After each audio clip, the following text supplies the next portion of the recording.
So what happens to her body when she goes off the pill? Episode number 112.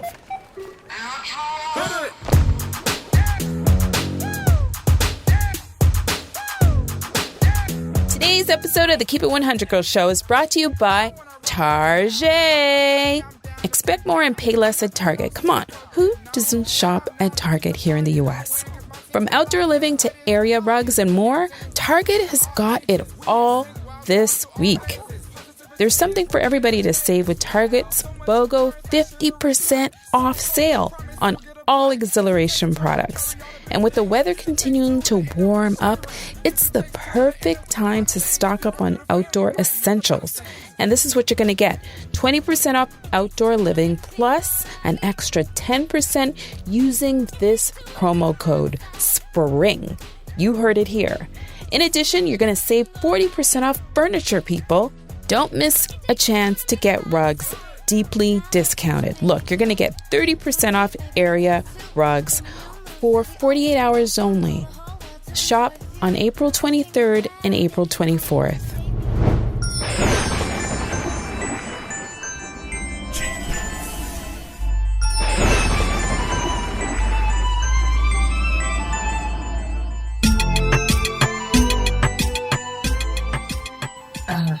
Me? Most girls, we had one. Oh, well, okay, now here's the thing. Hotline bling being mutual or hotline bling where... Whatever your situation is. Well, don't prescribe to... I'm just laying out the different scenarios. That's the subject. Okay, well, I had, before it was called hotline bling, there was this guy that I was way more interested in him. My first kiss was... And I was just like, well, what do you want? What do you want them to give you? You so in their head, you're not worried about what your head's doing.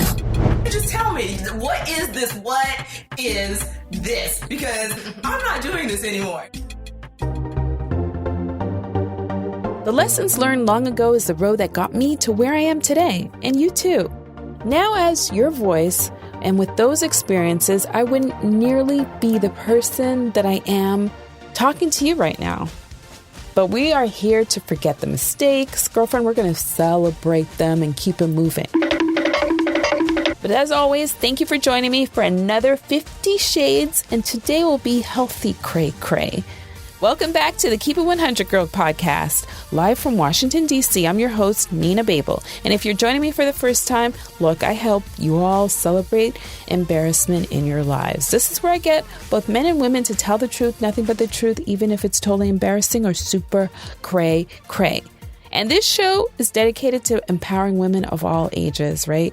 For you women out there who don't know your worth or you just don't realize the power that you have, I'm going to talk about cool, relatable TMI moments that happens to us all on a regular, starting from puberty all the way down to the M train. Real women, they're going to give their real advice. But we're going to have fun. There's really nothing to be ashamed of here, but sadly, the reality is the majority of women are still embarrassed, especially when they're in a time of need. And I want to change that mindset through my podcast. And one rule of my podcast is we overshare. Girly Nation, are you ready to keep it 100? My hand is raised. How about yours? Are you ready to keep it 100? Ready to keep it 100, girl. Oh, Nina, I keep it 100, baby. Yes, I'm ready to keep it 100. I'm ready to keep it 100, girl. You know I'm going to keep it 100.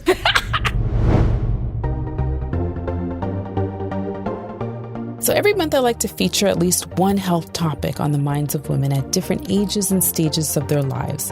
Most recently, I featured a 40 and over series where I talked about not just the biological clock, but the body clock and what really, really happens over the age of 40. So go check that out. But today, I'm going to talk about birth control and what happens when you get off it. So you made the decision to get on it. Now I'm going to tell you what happens when you get off it. Women fought fiercely to get birth control, right? Now, it seems to be like we're fighting to get off it or avoid it, period.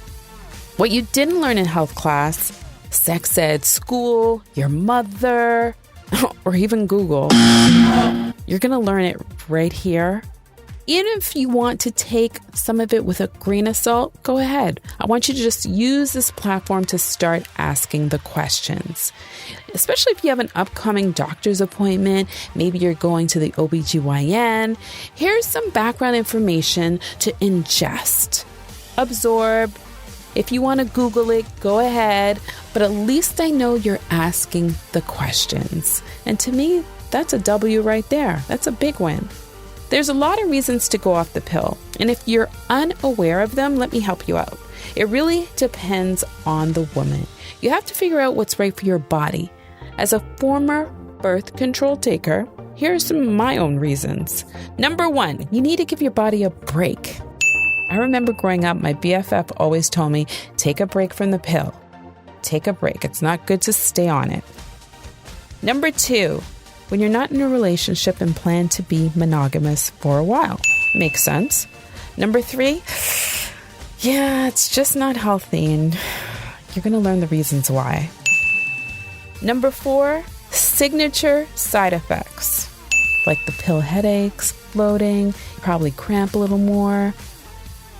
Those were my experiences. Number five, I had some cray mood swings. I mean, I just turned into this monthly hormonal cycle. I could not control it either. But in this episode, you're going to learn the distinctions between a pill bleed and a period bleed. And this is what I was talking about earlier, right? When I said it's not that healthy. Well, it's a form of contraceptives, but you know what? There's other forms such as IUDs, FAM, condoms, and you're going to learn what all of that means. Then Dr. Bryden is going to explain what happens when you come off birth control, the impact, and even if you're trying to get pregnant, those health reasons. And then lastly, you're going to understand that when you're on the pill, your body doesn't ovulate. It's a faking out thing going on. So I recycled and reused a couple of clips that are worth kind of revisiting if you haven't heard episode number 57, which is Know Your Flow, Girly, where Dr. Bryden has her uber truths about periods and dispels some of those myths about birth control. But you know what? This is a difference right here. You know, we talk in a simplified, easy to understand way, right? Forget all that clinical shoo-shoo medical speak that puts you to sleep. This is like elementary girl talk to help you make those informed decisions. And Dr. Bryden is a naturopathic doctor with 20 years experience in women's health and the author of Period Repair Manual, which is really what got my attention because I'm all about alternative naturopathic in addition to Western medicine, okay? Because our doctors are quick to write you a script and call it George. And I'm not all about that. So let's move on. The difference between the pill and human estrogen is this. The pill estrogen gives you what I call the sore boob syndrome. This is where you up the support with your bra a week to days before your cycle because you know what? They hurt.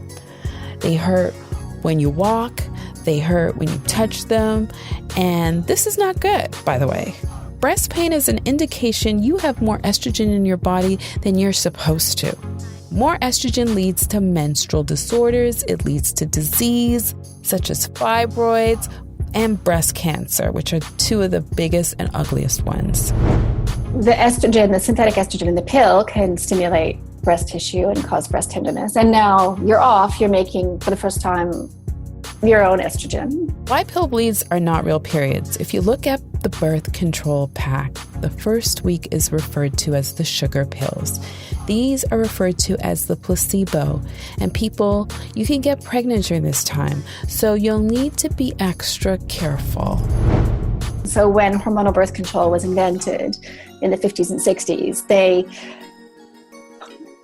realized that women would be more likely to take it if it was mimicking a natural cycle. So it works by, it shuts off hormones, shuts off ovaries. So normally the 30-day cycle comes from, that's the timing of our ovaries. That's how long it takes to ovulate and make progesterone and then have a withdrawal bleed from that. But the timing of a pill bleed is really just, according to what the drug company, according to when you take the sugar pills, and then you get a withdrawal bleed from those synthetic hormones. It doesn't have to be, there's no medical reason for it to be every month. It could be on that kind of hormonal birth control, it could be, the withdrawal bleed, the drug withdrawal bleed could be every 2 months or every 3 months or really at any time. The fact that you can manipulate your cycle with synthetic drugs just goes to prove how hormonal birth control really is and the timing of a pill bleed. Dr. Bryden explains what the withdrawal bleed means when you stop the pill at any time. Bleed is purely just dictated by when you stop taking the synthetic hormones, then a few days later you'll get a bleed. Right. I've noticed that. I used to call that the trick if you want your period to come early. If you're going on vacation or something, you just stop it early. Yeah. You can just bleed. You can bleed whenever you stop the drugs. Exactly. Alternative birth control. Next, we're going to address reasons why not to take synthetic hormones. In this next clip, you're going to learn about better birth control choices. Dr. Bryden explains the benefits of hormonal and non-hormonal IUDs, the fertility awareness method, also known as FAM, and of course condoms. So an IUD is a little intrauterine device, it stands for. It can be, the doctor puts in the uterus. It can be either made of a non-hormonal IUD, which is made of copper, which works just by impairing sperm, works primarily by sort of preventing sperm normal action. And then the hormonal IUD, which releases a little bit of hormone, still a synthetic hormone, locally in the uterus, which works primarily by preventing the uterine lining from thickening. So both of those, I think, I prefer the non-hormonal IUD because then there's no synthetic hormone going into the body at all. But arguably, I think both of those are better choices than hormonal birth control, which works, as I've explained, works by shutting down the hormonal system. The IUDs don't do that. Then there's condoms. Yeah. Oh, sorry. Did you have a question about IUD? Is that something you have to get inserted by your doctor? Like you would insert it yourself? The doctor inserts it. And technically, and the doctor would have to remove it as well when it's removed. So the copper IUD can stay in there for 10 years or more. There's really sort of no limit to that. The hormonal IUD runs out of hormones at a certain point. So every 3 or 5 years has to be removed and replaced. I didn't know that. Yeah. Oh, just if I had been given that option, like to me, that's a no-brainer. The hormonal IUD is fairly new. I'm just trying to think. It's been about 10 years. It's been available. It's popular. And the copper IUD has been around for decades. And it went through a funny time because in the 1970s there was a bad one, a badly designed copper IUD called the Dalkin Shield, which hurt women, and some women died, and it caused infection. Basically, it was a badly designed one, and that has, even though it was quite a few decades ago, for certain people that's left kind of a memory, this vague unease that the copper IUD is not safe. But the modern, there's very little risk of infection with the modern models of it, and it's now officially recommended to be safe, even for young women, even for women who've never had children, and even for teenagers.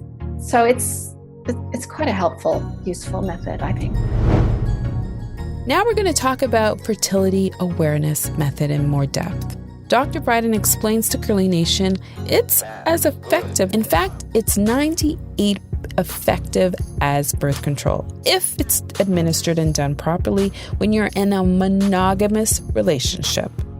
Listen up to learn how. The fertile awareness, it's called fertility awareness method. There's a few different ways of doing it, or FAM or FAM. It's women have to do it effective. It's effective as birth control. It's very effective. It's like up to sort of 98% effective as a method of birth control if it's done properly. So it's about tracking ovulation. Some methods use looking at observing fertile mucus. Some methods, plus all methods, use temperature, basal body temperature. So you have to get a special thermometer that you take your under the tongue temperature every morning. And after you'll learn, there's lots of different online training places to learn fertility awareness methods. So then you can learn to detect because after ovulation has occurred and temperature goes up, then a woman is not completely infertile for the rest of her cycle until she gets her period. So that's a really safe time. And when done properly, if a woman's certain that that's what's happening, then she can have, in terms of falling pregnant, becoming pregnant, she can have unprotected sex during that time. It works on the principle that men are fertile every day. Women are fertile. We are fertile for only 6 days per cycle. Let's pause for a second. Because you won't believe how many women I've asked this question. Yeah. You don't know the answer. Yeah. So the question I would ask is, what day of the month do you ovulate? So if you were to get pregnant, what day of the month would you try? Big lesson alert, so you want to listen up. Well, ovulation just happens over one day, but we have a larger window of fertility because sperm can survive in the uterus for up to about 5 days. We have to allow for the fact that, sperm could be there and then sort of be there when we ovulate. That's where the 6 days comes in. But ovulation happens, by definition, about 2 weeks, sort of anywhere between 10 to 14 days before the period. So we talk about often a day 14 ovulation, but that's only for someone who has a 28-day cycle. And not everyone has a 28-day cycle. Right. It's normal to have a cycle as long as, say, 35 days. That's still normal. And in a 35-day cycle, you would ovulate on day 21. Now, coming off the pill, if you're already ready to have children or just want to give your body a temporary or even permanent break from the pill, this is where your ears should start perking up. When you're making that kind of transition, here are some of the symptoms that, you can't escape and will arise. There are different ways to track ovulation and to know when you're ovulating, and especially for women who are trying for pregnancy. Yes, this is quite important to learn those signs. There's a particular kind of vaginal discharge. It's called fertile mucus or cervical fluid. Fertile mucus that looks like, I think it's really helpful for women to know about this. It looks like, you see it on the toilet paper or even on your underwear. It looks like raw egg white. It looks like someone took an egg, broke it. And it might be even in quite a large amount. And that means that happens usually just before ovulation, although it can happen at other times too. And the other reason I'm mentioning that is because if young women, you would never see that on the pill, of course, because you don't ovulate. So fertile mucus does not occur on hormonal birth control. One of the common things that happens is women come off the pill and they start seeing this strange discharge and they think something's wrong. Like, what the heck? What the heck is this? And they go to the doctor, it's like, I must have an infection or what's this? So that's not an infection, that's a normal, it's just a response to the hormones. It's a healthy thing. Next is post-pill acne. Ugh, this is the worst. And you know what? Dr. Bryden refers to it as the rebound effect. Being on the pill can be addictive for this vain reason, because you want that pill skin glow back. It's a reality that smacks you in the face, especially after being on the pill and having super gorgeous skin, but at a cost. Let's start with post-pill acne, which is quite a common experience. And one of the reasons it happened, and it can happen to women who never even really had a problem with their skin before. Was that the same? Was that you? Yeah. Oh my God. I didn't understand what was going on because I had cystic, really bad. And then coupled with that, and what you said earlier about not being regular, I wasn't regular in my late 20s. Oh, so your periods weren't coming regularly? No, my periods were regular. Oh.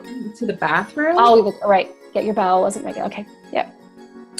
So I think all those things combined just... Yeah. What happens with the skin is that, well, depending on the type of hormonal birth control, some of them have the kind of side effect or side benefit of suppressing skin oils and suppressing male hormones quite strongly. So that means the skin, depending on how many years you're on birth control, the skin gets used to that situation. It's used to not having very many male hormones. It's used to having its skin oil, like its oil, dried up. So then when a woman stops the birth control, there's a rebound effect and the skin kind of can go a bit crazy. It usually starts a few months after stopping it. It's like suddenly it's like, oh, okay, there's all this potentially male hormone. The skin oils have really sort of ramped up because in response to being used to being suppressed for all those years. And so it can, post-pill acne usually starts a few months off the pill. It usually is at its worst about 6 months off the pill or off birth control. And that's about the time I find a lot of women just give up. It's like, this is, crazy. My skin must need the pill, they think. And so they go back on. The natural treatment Dr. Bryden recommends for the skin means removing acne-causing foods, which we tend to indulge in a week prior to our cycle, also known as PMS. So the treatment for that, what I do, if someone's already had that experience where it was very difficult to come off the pill, I try to start natural treatment even before they come off, so that the skin is as happy as possible. And that, for skin, that usually means removing acne-causing foods, which are sugar, like any kind of concentrated sugar, so desserts, sodas, cakes and sweet coffees, and like all the mocha coffees, not like which are kind of like milkshakes, really. So removing sugar and removing, for a lot of women, it's important also to remove cow's dairy products. Dairy can be really bad for skin.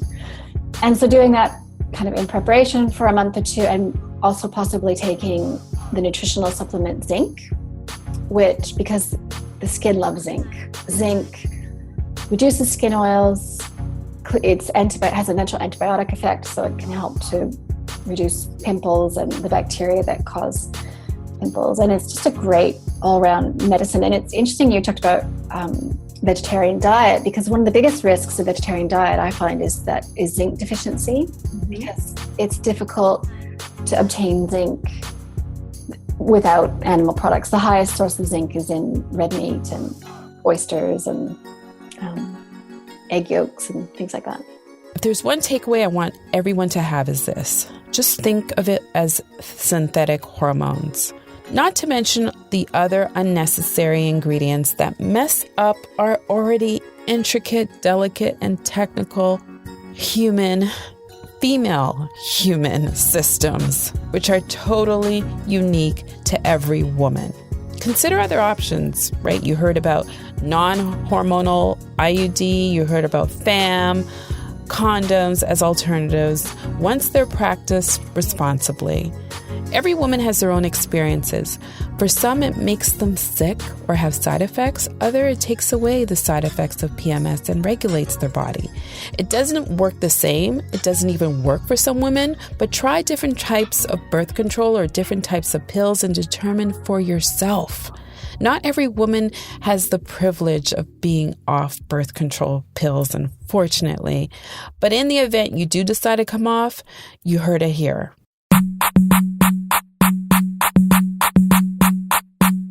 And that wraps up another episode of the Keep It 100 Girls Show. Damn! Your go-to girlfriend is here to empower you every week, ladies. This week's message is really for you to get familiar with the soft questions. Ask your doctor about the hard ones and pay attention. Pay attention to your body. It will tell you when something is wrong. But I bring socially and sexually taboos out in the light that most of us only share with our girlfriends or keep it to ourselves. But I talk to you guys like I talk to my own girlfriends, right? We talk about success, failures, embarrassing choices, good and bad decisions, and those aha moments that put us in check. New episodes of the Keep It 100 Girl Show drop every Tuesday, Thursday, and Friday on iTunes, iHeartRadio, SoundCloud, Google Play Music, Stitcher, TuneIn Radio, and Auto Radio. Connect with me on social. Hit me up on Twitter, Instagram, Snapchat, and the Keep It 100 Girl Facebook page. Use the handle @NinaBabel, and you spell my last name, Babe with an L. So, remember, Nina keeps it real, and she keeps it true. No filters, no judgment. Smooches! You can be the champion.